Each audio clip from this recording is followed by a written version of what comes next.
I think I'll just draw something here. Do you like to draw with crayons? I do.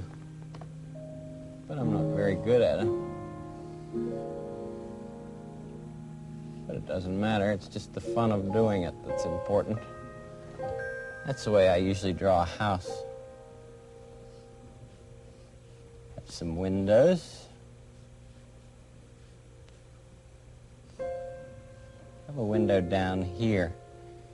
Somebody to look for their mom or dad coming home from work. And a tree.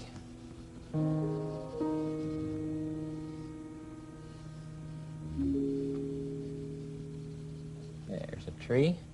What about a person over here?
Use some different colors.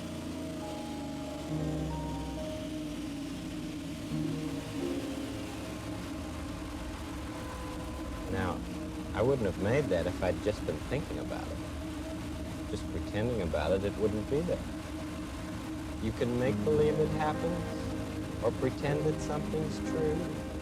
You can wish or hope or contemplate a thing you'd like to do. But until you start to do it, you will never see it through. 'Cause the make-believe pretending just won't do it for you.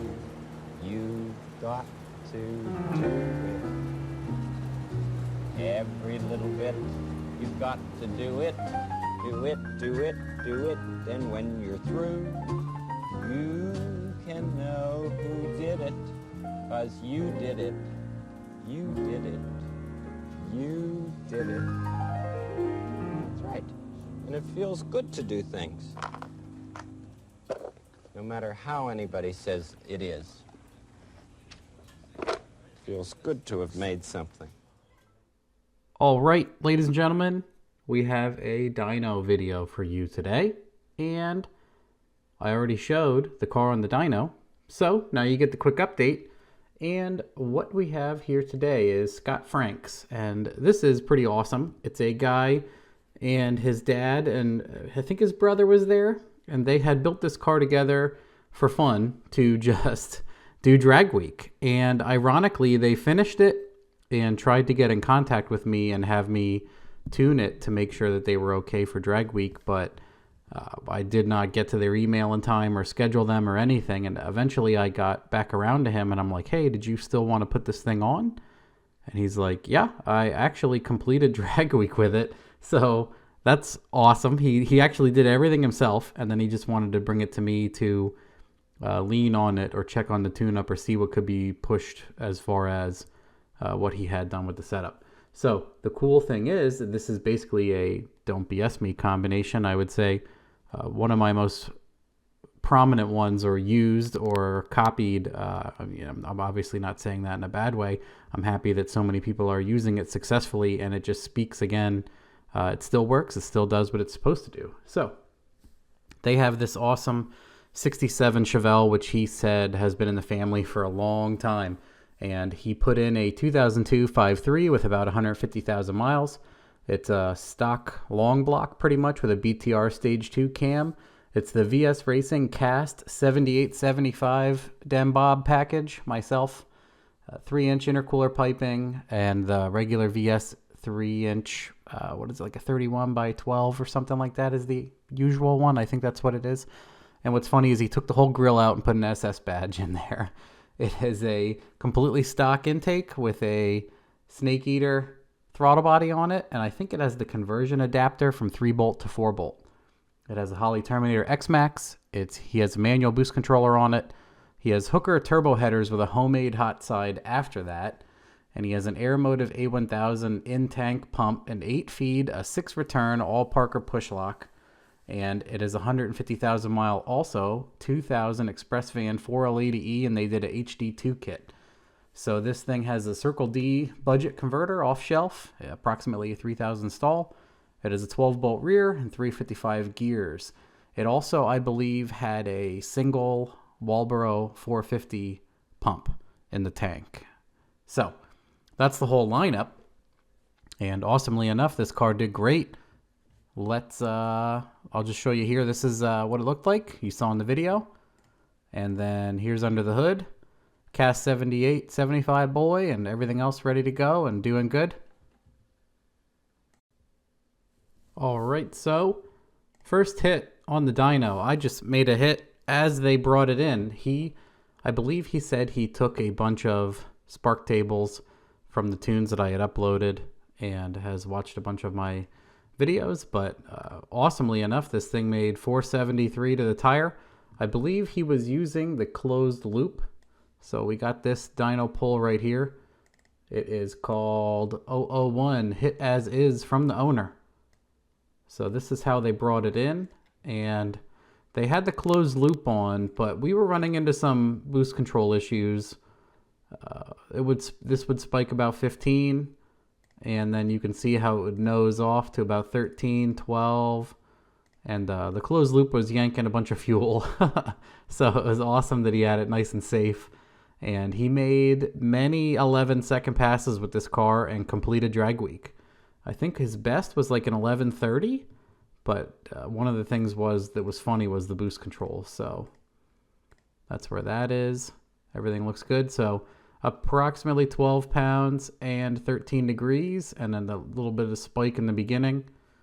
And this is what it put down. It put down a fairly solid 473, which is enough to put that big boy into the 11s the whole time. So one thing, we made a lot more hits than I thought we would on a car that was already running and driving, and most of it was to iron out the boost control, and we just ended up having, I ended up putting it on manual control. And then the other thing was, with the cast turbo and straight pump gas, it just wasn't happy with getting any ignition or more power out of it. So I made a lot of different air, fuel, and ignition pulls. And then I settled on, the most appropriate amount of ignition and the most fuel I could get into it without running out of significant power. So 486 was the next hit. What did we do here? First tune-up change.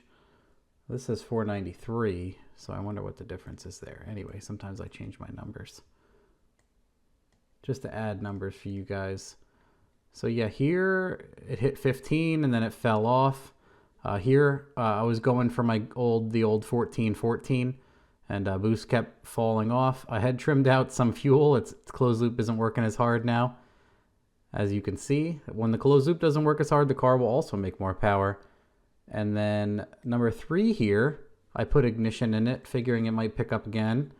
And that's when I was like, well, this thing's going to be pretty sensitive today. So 13, 14, 2. So again, about 12 pounds and about 14.6 up top. No real major change. And then where do we get? Yeah, we just hovered around in the 440 range. I messed with fuel and ignition. And then here's where we tossed a little bit of boost at it. So let's go right for that. Yeah, I got it to 10 pounds. So yeah, what we did is we swapped it to manual control and I was able to lower the boost even more. That's why the one hit was 442. And that was on 10 pounds. And then number 5, I did 17. So let's check this out. Number 5 here. 17 pounds, 550 wheel approximately. Let's zoom in on the log. Oh, see this? It's kind of lazy coming in, but that's the cast wheel. And you can see here, closed loop, still yanking a bunch out. I think I was messing with the boost so much I didn't really worry about the closed loop. So this was 17 pounds, 12 degrees, and made 550. We're like, oh, wow, that's pretty good. We're pretty happy with that. 17 pounds, about 540. So that's pretty much, if we go through here, that's where it wanted to quit. If I moved ignition and boost around, it did not really want to give any more than that. What did we push it to 18? And we made 17 pounds in the one hit. We lost the charge pipe. That's in the data log. Let's see if we can see where it spits the pipe off. Oh, it must have spit right when I lifted it. That's not that terrible. So 17 pounds, 13 degrees.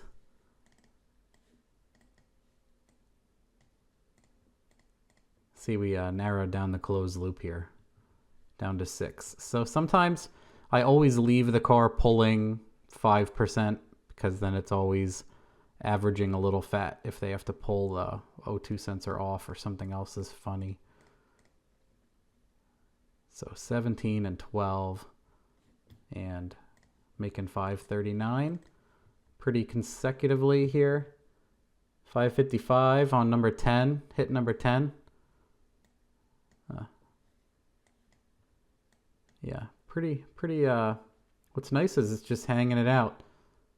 It's doing fairly decent on RPM also for the Gen 3, totally Gen 3 intake. What's this say, 555 wheel on this log? Let's take a look.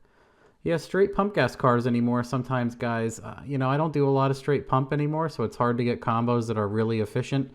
I would say the cast, an S475, if you had the room, the bigger turbine would probably help with pump. I might be wrong with that assumption. But, you know, that's one of those things that I think would help, a little bit of turbine. Other than that, this thing did amazing. And that's exactly what, there's not much more you can ask for. I usually tell people to get the billet. You can save the money and get the cast. And the proof is in the pudding here too. Unlocked 550 wheel on approximately 17 pounds, 13 degrees on pump. Doing really good. So he was very happy with that. And it would be neat to see this thing. All he said he ever wanted to do is nick a high 10 in this car. It would be incredible. So they don't have a cage in it or anything. I don't think they plan to be really crazy with it at all. But I said to him, a turbo and ethanol would, you know, add 250 horsepower to this number pretty easily. So that would be incredible. So that's all up to them, obviously, if they want to make the step with the turbo. The awesome thing about the 7875 is compact, fits in the engine bay, cheap, small downpipe, everything else, and it can produce these numbers to the tire all day with a cheap 5.3. So everything there is good. Let me know if you guys have any questions. That's all. Have a good day. Bye.